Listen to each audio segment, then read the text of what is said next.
Okay, good morning. So, ang ating pong tatalakayin today ay subtraction 4-digit numbers with 0, yung given. Example is,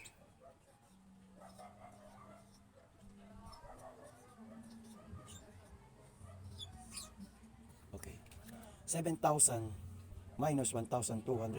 There's a 4-digit numbers. Ganun inulit natin. First, we subtract the 1 first, tens, hundred, and thousand. The first zero, so lagi pong tandaan, yung unang laging zero ay become 10 or magiging 10. And second zero magiging 9. Another zero is 9. And then yung given na 7, babawasan ng isa, become 6.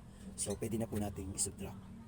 So first, 10 minus 5 equals 5. 9 minus 6 equals 3. 9 minus 2 equals 7. 6 minus 1 equals 5. So the answer is subtracting with 0 in 4-digit numbers is 5,735. So yan lang po kadali when we say using 0. Okay.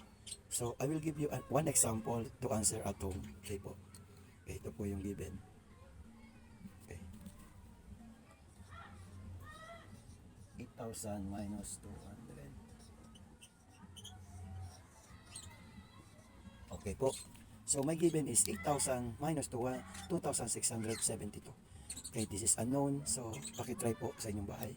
So thank you for watching. Salamat po sa inyo. Bye-bye to all.